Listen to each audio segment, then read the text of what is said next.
Hey, welcome to Unlocking the Cage Heart podcast. I'm your host, Yolanda, joined by Jonathan Corbett, JB. The topic today is past, present, and future of a man. This is episode 3, as I stated before.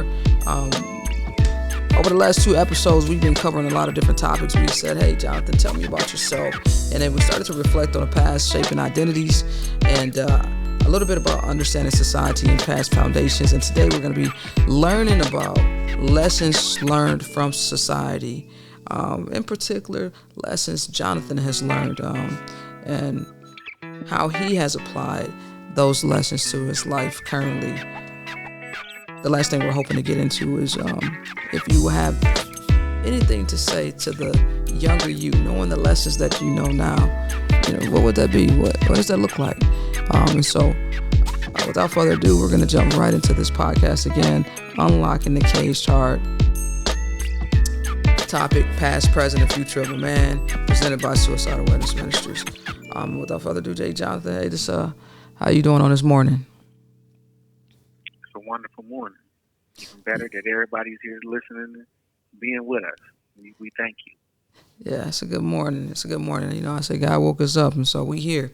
And so let's just jump into this. We learned a lot about, we talked a little bit about perspectives and, how about things such as if we believed the man was truly free or not. We got into a little bit of that in the last podcast. And then we said, hey, what ways might men have contributed to their own lack of freedom? And we talked a little bit about how, there's a balance, we played a part, and also society has played maybe a bigger part. Today we're going to be talking about the lessons learned from society. Can you give me 3 lessons that you learned based on the things that has happened or occurred in society? Well, I believe that you're not valued unless you're of value, right? So, like if you don't add some type of beneficial stance to whatever relationship, whether it's a loving relationship, a marriage, a friendship, if it ain't no benefit in it for the other person, most of the time that person doesn't want that relationship. Like society has taught me that over time. But like, what happens when you could put that into a person? What happens when you could be the one to help them build their value to where they now become essential to your life, or because you helped them grow to get where they was? Because everybody doesn't start from the same place, and everybody doesn't end the same place. So when I've seen that lesson playing out in my life, I always try to be the person who didn't give up on other people. Like I tried to help them get their own value because it took me a while to get to mine. And what helped you get to, what helped you discover the value of your own life? Probably my second lesson. Probably when I stopped caring about what society thought, because it was some things I had to do in this life just to make me happy and make me be okay with today. Yeah. And there's nothing wrong with that as long as it's not damaging to your soul or your character. Whatever you got to do today to make yourself happy, do it. But every day ain't promised to be happy either. And don't let nobody tell you that, because there's many days where I deal with all type of things, depression, anxiety, all the things a man ain't supposed to have. But I got them too, because I'm human. Yeah. I think a lot of people struggle. I was talking to somebody the other day, and they're struggling with finding themselves, finding their identity, and just finding themselves in society. And on top of that, just the mental health issues that are present. We talked a little bit about value in your first lesson, and I think for the people who are listening, they have to be the ones to discover their value. But if people over time have diminished their value, how do you find it out of a dark place? Or how do you find it out of a depressing state? How do you find it when people have tore you down so much to the point where you don't even see your value? I'm always telling people, like, there's value in you, there's worth in you. But when so many relationships have been based off transactional relationships, and there's been a lot of take and not give, it's hard for people to see or explore the value that they have. What would you say to that person that's searching for value or have even given up on value? I would tell that person, it's metaphorical in a way, but even the metaphor rings true. Some of the most precious things is found in some of the dark and dirtiest places. They find gold and diamonds in the ground. They find rubies and sapphires and jewels inside of caves, hid deep within the earth. All the best things are covered in some type of darkness. So believe that about yourself. There's some part of you that's covered in darkness that shines real bright, and you just need to pull it out and sharpen it up. And everybody in the world gonna look at you a different way because that part of you ain't been exposed yet. I think you hit on some a key part for me, and some people think that I say we living in a microwave generation where people just want things to be perfect. They want things to be okay. They want within a matter of seconds, you hurt me, so heal me, And I think people forget about the process that you're going to go through and the process that we are going through. And for me, that's called a refinement process where God is constantly refining who we are and retuning who we are based on where we come from, based on what we have conditioned ourselves to, based on our reality. And when we look at that refinement, I think, like you just said, you don't just pull a ruby out and a ruby is clean and shiny and all this other stuff. You go digging, you go searching, you go looking. And some of the things that we need to do in our life is go digging and go searching and go examining so that we can be that refined or retuned or ruby that's that's hard to find, hard to get to, which is equivalent metaphorically to your value, finding that value again. But you're going to have to explore some dark places. You're going to have to explore some things, and you're going to have to confront some things that has taken place as well. But I think to the listeners who are listening, you are that ruby. And somebody's waiting for that ruby, right? And you got to realize a part of it, like after it's found, it still has to be sharpened and worked on. And that's the same thing you got to do with yourself. When you find that thing that is for you, even if it takes you a long time to build it up and clean it up, once it's done being cleaned up, somebody's gonna look at it and is like, "Yeah, I want that." That's nice. I like where we're going with this, and what you advise people. And I'm just curious, like, don't get to a place where now you're starting to see the shine, and then that's it, because you see that shine. You see that shine, that ruby starting to be cleaned up. Continue to go through that process. Continue to clean. Continue to get yourself to a place where you actually start to see your value. I don't know.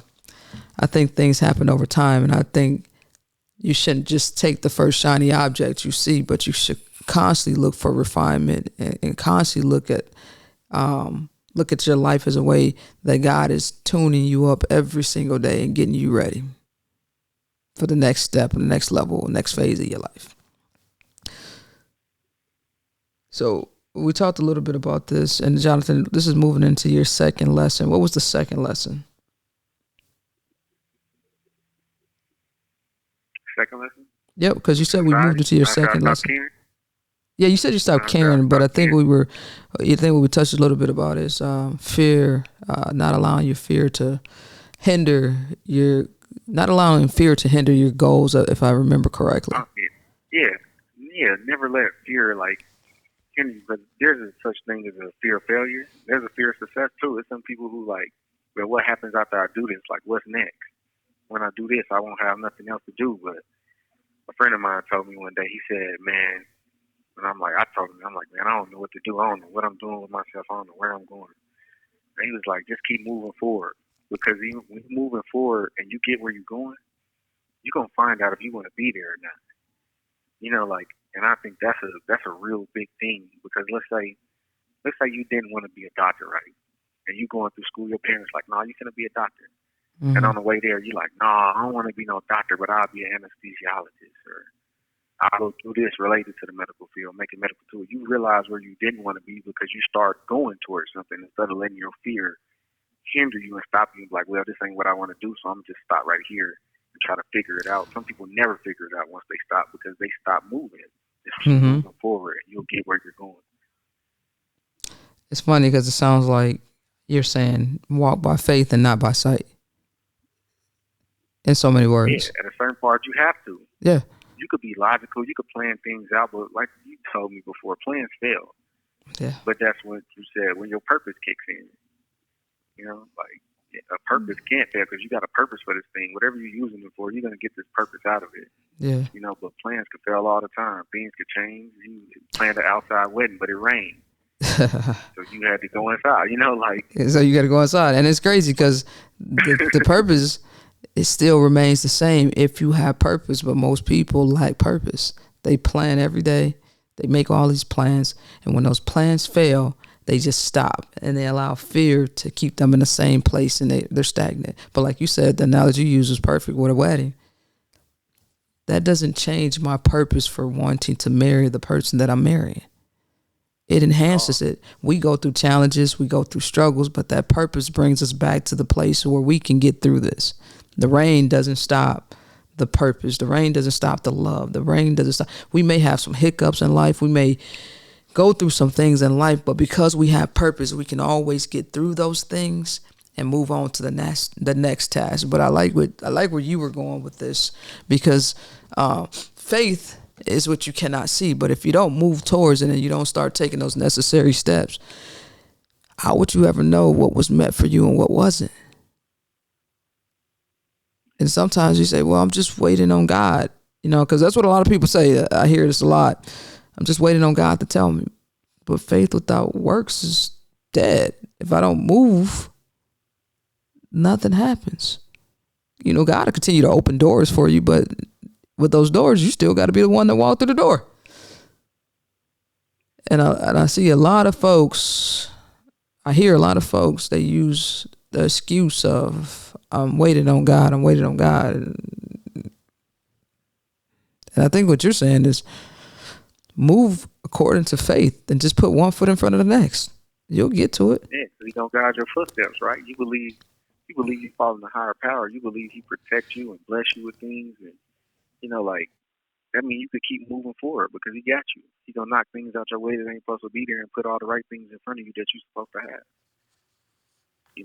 But that's what it brings back to this quote, right? I just saw, and it said, "The ultimate measure of a man is not where he stands in moments of comfort and convenience, but where he stands in times of challenge and controversy."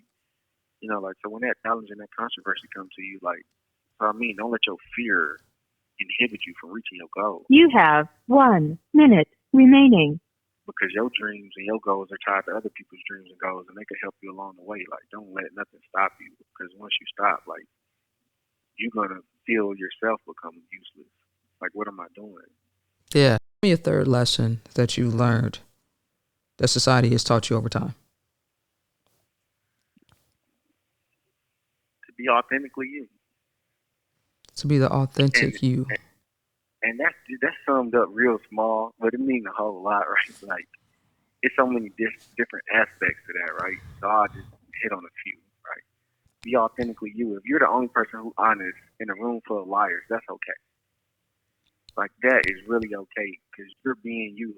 In the world, even if you don't fit in with that group, there is a group of people you fit in with for just being you, even if no one around you is like that. I like different things. I like history. I write poems. I've been learning how to crochet. I didn't crochet on my grandma's blanket in the prison. Think about it, this nigga's in here crocheting blankets in prison. But on the other hand, those same people could look at me and be like, I'm one of the most violent people they know in here. If you cross me or you do something to me to disrespect me, I'm gonna hurt you in ways that you didn't even think people would do it. But that's authentically who I am, because that's just a mixture of everything I became. And sometimes I only had that as outlet. My only emotional outlet was through violence. So at the end of the day, just remain authentic to who you are.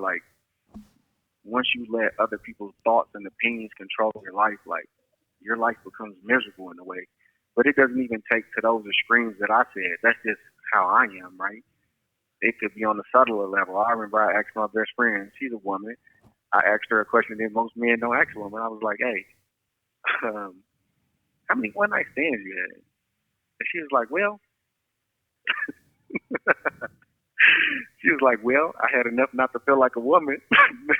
And that was some of the funniest shit I heard. But this one I knew this was my real friend, because she was just being authentic.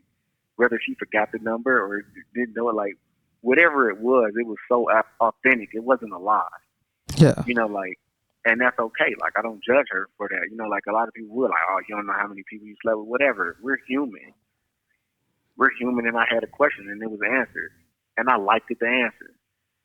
You know, like, but people are so emotionally immature these days that they couldn't even handle that. If their partner told them something like that, they couldn't handle it. They're like, well, what do you mean? You just been, I don't care what you did before me. I care what you do now. Yeah, I was just over here. I was just thinking about that. Your lesson, be the authentic you. You know, what are we really saying to folks? And I think that, you know, for people who truly desire to change, people who desire to do something different with themselves, I think the only way for you to do any of those things is, like Jonathan just said, is be the authentic you. You can't get rid of anything you don't like unless you're being yourself. And a lot of what you have become is based off of where you come from. And so when I'm thinking about this holistically, what if he didn't embrace, what if Jonathan, now Jonathan, I'm talking to you here, but what if you didn't embrace all those places? You know, how could you ever confront things that you want to change? How could you ever find balance in your life? How could you ever find those things? Like people may misjudge you or judge you based on your circumstances, never taking a look at where you come from and never taking a look at where you want to go based off of what they see. I am a firm believer that if I want to do something different and if I want to be something different, that I have to embrace who I currently am. I have to embrace all facets of my life. And I don't know if with the and it have to be, I have to let go of the opinions of others and what you think. How can I embrace the true me when I'm living up to your expectations or living up to what you think I should be? You know, most people say that they're on this journey and they're trying to find themselves in God. They're trying to find themselves. But when they get around certain people or certain individuals, they change according to the people that they are around. They become chameleons. If I'm in a room full of people who are doing something and I'm the one that stands outside of the crowd, oftentimes you find that one person joining the crowd instead of being who they are. You can't, for me, I feel like it's impossible to find yourself if you're always joining the crowd or joining other folks just because it seems appropriate or it seems like it's the logical thing to do. How do I ever find myself in that? So I don't know, Jonathan. I think what I'm trying to say is I agree with you that authenticity, finding yourself, just being the authentic you, being who God created you to be, being who He calls you to be, and in order to find change, I have to be willing to talk from a place of truth. Who am I? And that takes time to learn yourself, but most of the time you learn yourself, it can be with people, but sometimes it's by yourself. Like sometimes you need to be by yourself to figure out what do I need out of life for just me.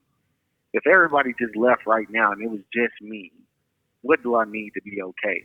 And in this situation, we're forced into that mind state. We're forced to be alone. And one of the best and worst things that ever happened to me was becoming comfortable with being alone. Yeah. You know, because it messed up like social parts of me, my communication and everything. It was a time where I did so much time in the hole where I came out, I didn't really know how to talk to people because I would just think all day. I would just be in my head so much that now even when the conversation came up, I didn't know how to really just jump in the conversation and speak. All of it would stay in my head. And I would be sitting there talking to myself like, why aren't you saying anything? Wow.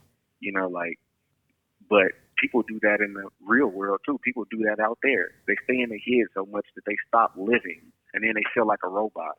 Yeah. Because they no longer learn how to take care of self. And really, what they've decided to do is they just stop responding. Really, you just stop responding. It's almost if you've already given up on yourself. But I like the path that you're going. You're saying like, you know, these things just happen. But what I learned out of all of those things is to be the authentic me, because now you're able to, I feel at least, you're able to help somebody else. You know, it's crazy. Some people are forced, the majority are forced to spend time by themselves through a bad breakup, through a separation, or something happens that causes the course of their life, you know, for them to be by themselves. And some people are forced in that place. But Jonathan, I don't know if you will agree to this, but I think that sometimes being by yourself is how you find yourself. Oh yeah, I It's found out many things about myself being alone. Like, but I'm one of them people. I'm an introvert anyway, so I'm always in my head.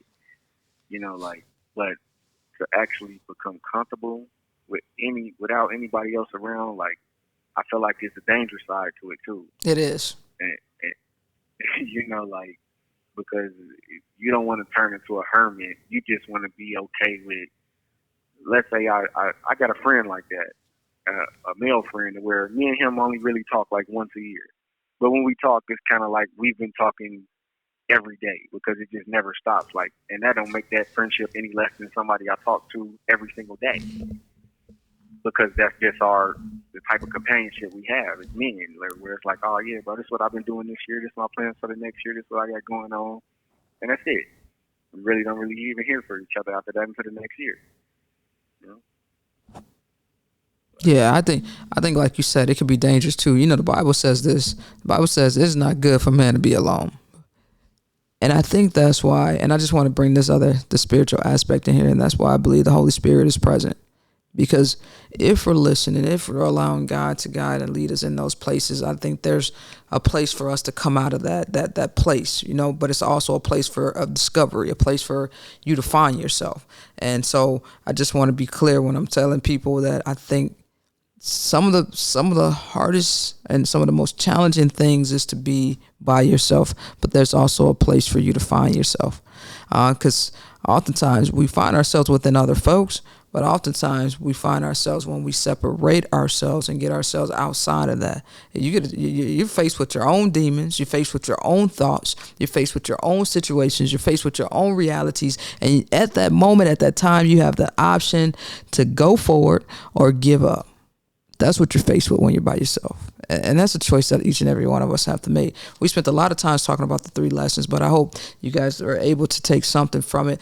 The last thing I want to touch on before we close out this episode, and this is going to be probably the most crucial part for me, is Jonathan, wisdom for the younger you. Because, man, there's so many things that I will go back and tell the younger me. There's some lessons, there's some hard lessons. You're going to fall, you're going to get back up, you're going to struggle. There's so many things that I would go back and say to the younger me because of where I come from and where I currently am and how I got here. What would you, if you can speak to the younger self living in that era, living in that time, what would you say to that younger you? Hey, look, Jonathan, what's up? Hey, what's up, little buddy? Like, what would you say? How would you talk to that little boy? I would have talked to him like how you would have wanted to talk to him. I would have talked to him like an adult. I would have told him, "You're a king. You have a lot of tools at your disposal, but a king can either build or destroy his kingdom. Which tools are you going to use to build or destroy yours? And always pay attention to whatever you put in your hand and what you put in your mouth." Yeah. With that knowledge that you have now, I like that because you guys are, people are kings and queens, and they got to start seeing the value and the worth of themselves, all of us. With the knowledge that you have now, do you think that if you, with what you have now, you could have made a difference in someone's life, that you can make a difference in somebody's life right now with the knowledge that you have now? Or are you making a difference in somebody's life? That maybe that's a better question. Yeah, I try to make difference in people's lives every day, right? But like, if I could take this knowledge back and give it to them, I feel like, yeah, it would have changed some things. Some things wouldn't have changed because that's just life. But at the end of the day, like, all the tools I have now, I just think of how beautiful the life is gonna be that I bring into this world. Your legacy, With my right? kids, the things I get to give them is my chance to restart with me. Yeah. Like, that is talking to the younger me, and I'm giving him everything he needs. But beyond that, I'm going to go and talk to juveniles who getting in trouble and all that. Like, I want to talk to them because I could understand it, but I could understand it from a point of view that they understand it. Most time when those people came to talk to us, even when I was in those younger situations and juveniles, like, we would look at them like, what do you know? Like, you don't know anything about my life. But it's different when somebody comes from the same sort of background as you. And I'm not telling you, oh, be scared or none of this. I'm telling you, I'm scared for you because everything you believe you could do in the dark, I believe you could do too. But I'm trying to show you a different light because you don't understand that darkness will snatch you away and keep you there. Man, and keep you there. And most people don't understand it. It's funny how when we were younger, we used to say, tell the older folks, you did it, let me learn. And now here we are. You see, that cycle it constantly repeats itself. We're back at the same place. And now the younger generation get an opportunity to listen and learn and either take that advice or not.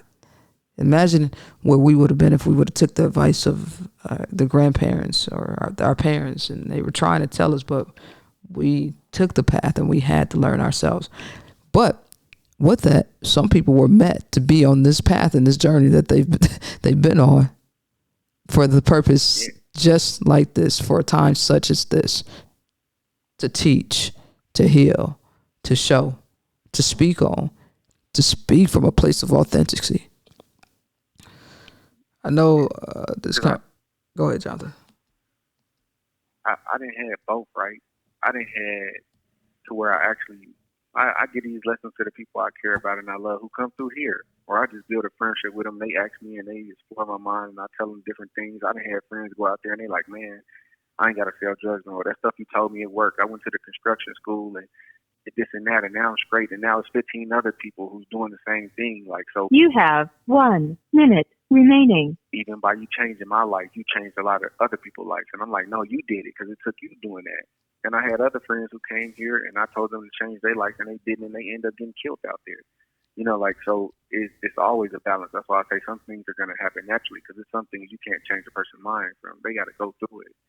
You know, but on the other hand, like, if you could help one person, that's going to help 15 others. Think of that. You know, like, so your words are powerful. Your mentality is powerful. So watch what you give people besides the dumb entertainment that they put on the news every day to block out all our senses.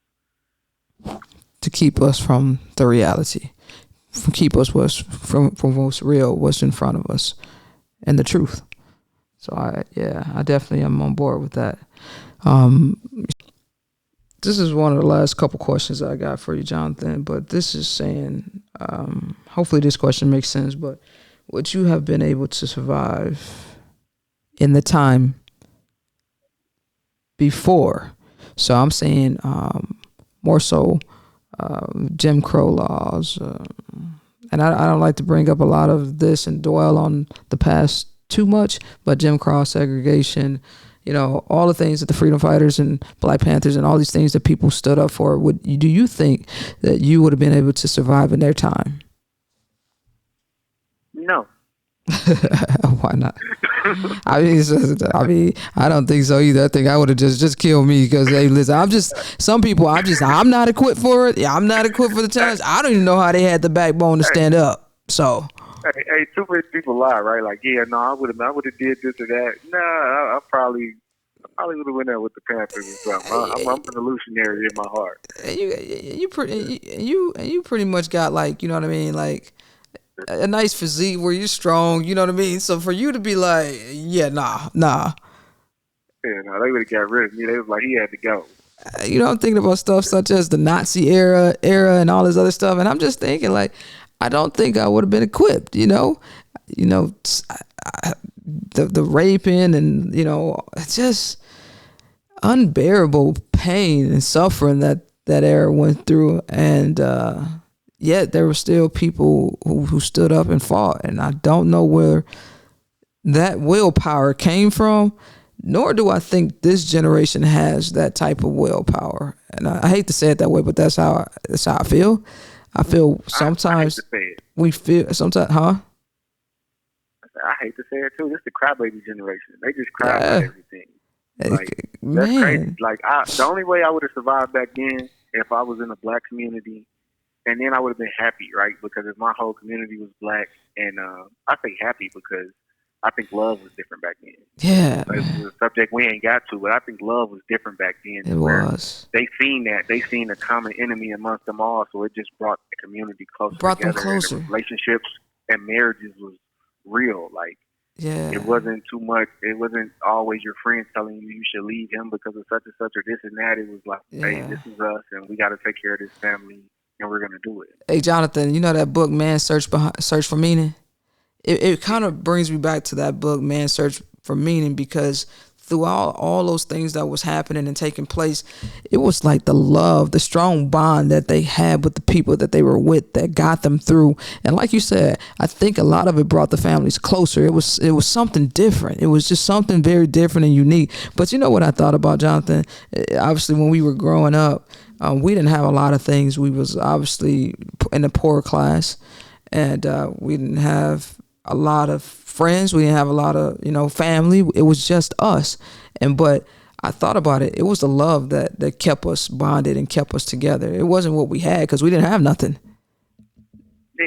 We made living at the bottom look fun though. It was fun because Because all our we friends. we we we find so much joy in the normal things and weird things. When you think about it, we'll go take a trash can, clean it out, and turn it into a pool in the Yeah. hood. Like it was just different, like. And And people then are like, "We gotta turn the trash can into a pool." Yeah, but they we would put join hot us. water on the stove to warm up the house But too. It was cockroaches everywhere. We was in Memphis. There was a lot of things going on. but people, and it's so crazy. As much as we didn't want our friends to come around because we was embarrassed, they came around and had just as much fun as we did in our poor state. And so, and it's crazy because when I got older, I think I was in my mid-30s. One of my friends said to me, they said, "Man, your family, I envy that. I'm jealous of the love that you guys have. You guys basically, this family had everything, anything they wanted. Um, they really didn't have any siblings or anything like that, so they kind of got spoiled and all this other stuff. But they said the one thing that they were missing in their household that they felt that they didn't have outside the materialistic stuff, they didn't have the love." And then another person told me in my 20s, they said, "Me and my family, or my family and I," they said, "we don't get along like your family." And I never understood exactly what they were saying, but we grew up without, so we knew how it was with. So we grew up without materialistic stuff, but we grew up with each other. And that's all we had. We wasn't playing with imaginary friends. We wasn't going out there trying to make other friends. We had each other. And so um, in the moment, we might have felt like these conversations were idle and it was just a normal routine for us. Like you said, growing up, with roaches, and growing up and making swimming pools out of a garbage can and all this other stuff. And just we created our atmosphere, and our atmosphere was created off of love. And sometimes, and I don't even think we knew what we were doing until we got older and saw all of, or heard a lot of other stories where people were missing that one main ingredient or that one element. And then some people would say, like, how did all of your lives take a turn if that was love?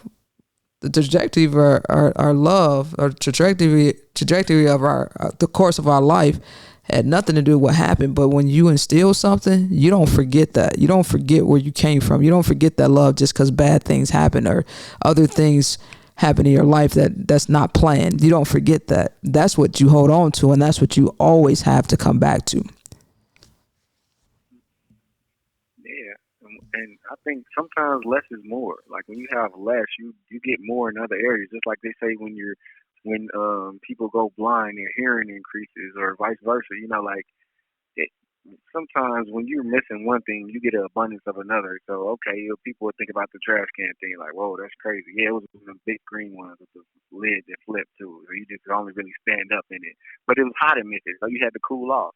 But then it'll be our best days, and our mom go to the store and get us a whole bunch of water balloons, and now we having water balloon fights with the whole neighborhood, and everybody hot, and this is the way to cool off, and we having fun, and it just makes the world a different place. Just those little bitty things that people don't even think of or think to do. Like when all you have is the people around you, you learn how to deal with problems because there is conflict when you have nothing to.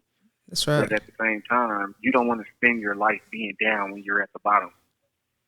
So you figure out a way to have fun. What was And it's just that some people, as they grow up, they learn destructive ways, and others learn constructive ways. Like some people can't, they drown their pain out with a bottle or weed or liquor or whatever, whereas someone else might go exercise. It's all about you turning whatever habit is positive Like What was that lady named Jonathan? Start with a V. Was it Vivian? Was it in Memphis? I can't think of her name, but her brother killed her.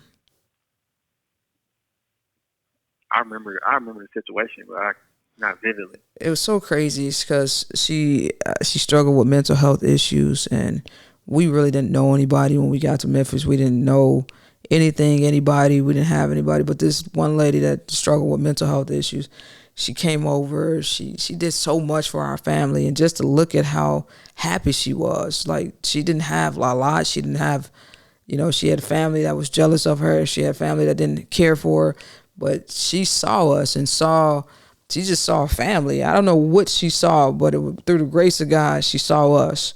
And it was the love that she showed to us that gave me a deeper appreciation for other folks that grew up similar to us, that was without, but more so that was an older generation than us, because we were kids. And just to see the love that this lady poured out, I don't know, it just brings me to a place of happiness, because man, again, you learn so much more from yourself and from people when you grew up a certain way. You grew up with that element of we're all we have. I mean, it's easy to, I think it's easy to say, to fall into a place of we all we have and just stick to that. But we're all we have, and with the love that God has planted here, I think that's what kept us bonded and kept us strong. And then with the people that God was also placing in our lives, like you said, people just wanted to join. Like it was fun for people. We considered ourselves as some struggling, not actresses, but some struggling kids. But it was something that now we think back on, and it was fun. We had the time of our lives. We were kids. We seen a lot of things, and God opened our eyes to see some stuff. But man, when you really think back to it, Jonathan, probably was the best times of our life, and it was our struggle. It was our struggle that made us who we are. Look how you talk. You Yeah, talk elegant. yeah, everybody was going through something, like, but it make it better. Like sometimes that school meal counted. You wanted to get to school to get to that meal because there wasn't That no food in pizza, town. Like that like burger, them but nuggets. that's a different thing. That's the difference. Like when Yeah, people go through all of that, it gives you appreciation for other things. It gives you man. appreciation. Even like that's why if a homeless person come talk to me, I don't shoot them away. Like they got to talk. Let's talk. What you got to talk about? Like, and I mean, it might look strange to the world, but I don't care what the world thinks because that could be you at any day. At any day, you could lose Man, everything and be just like this person. And then what are you going to say about the world? right. Man, this is good, man. This is almost it's giving me an idea, because we are, as we're ending this episode with the last question here, it gives me an idea for the next one of the next segments that we're going to do. And I want to say, I don't want to give you a spoiler, but I think we're going to go into identity crisis. I'm not for sure yet, but it opens up so many doors when we start to talk about the person. And so, anywho, I guess with that, we talked a lot about we talked a lot about what would we talk to say to the younger us, to the younger you. I got a whole bunch. I got a list of things. I got a bucket list I say to the younger me, because I got a bucket list, and I'm sure you guys do too.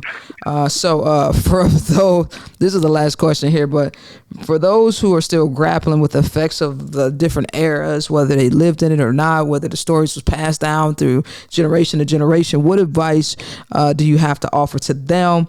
Like how should they approach their thoughts, their actions, behavior, especially considering the impact of the past? Because we know the past has played a important or a crucial role into where we are right now. So for those still grappling the effects of the past, what advice would you offer as we close out episode 3? I would say you go study it. Stop taking knowledge that somebody else learned and gave to you and go figure it out for yourself because as you go and learn it for yourself, you may see how, like those situations I said I wouldn't have made it. Maybe I find a person who is just like me who made it, and I'm like, this is what I would have did, or this is what I could have did. But that same mentality, you just adopted and upgraded into today, and it helps you survive today. It helps you get through today because you're looking at somebody who went through something much harder than you and realize they made it and you can make it too. So go learn. So go back, go do your research. Go, and sometimes I just want to say this because for me it can be a little dangerous. Sometimes reading can be dangerous. I say be open minded. Pray for understanding, pray for wisdom while you're reading, because sometimes we just pick up everything. And I know some conspiracy theorists. I know some people that pick up everything and it just becomes gold. I say that if you're gonna go back and read and research, just be open minded and just continue to explore. But then ask for understanding while you're reading, because man, we can go down some deep rabbit holes.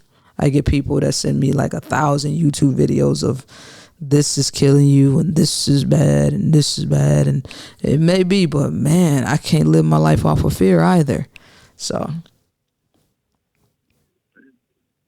if you can't handle that battle alone, bring a friend with you. Yeah, I gotta pick and choose that friend, because man, we got some stuff going on in today's society. So you gotta pick that friend wisely. You don't want to bring somebody else down the dark path. So, but anywho, I do agree with Jonathan. Do some research. You have 1 minute remaining. Do some research. Learn. Just kind of explore ways, and one of the things, just before we get up out of here, is just don't forget to look at yourself. Don't forget to examine yourself. We might have had some bad times, some struggles, and some realities that we've created, some realities that was created for us. But hey, listen, you're here. Be the authentic you. Be yourself. Know that you're here for a purpose and reason, and there's some greater things for you to do. There's a story inside of each and every one of us, and people need to hear you. Jonathan, anything else? Final words, final thoughts? Episode 3. Take yourself out. Go dress up and take yourself out and see how you feel about you. Stop doing things for other people. Take care of you. When you take care of you, you're going to be able to take care of everybody else as you learn what you need. Mic drop.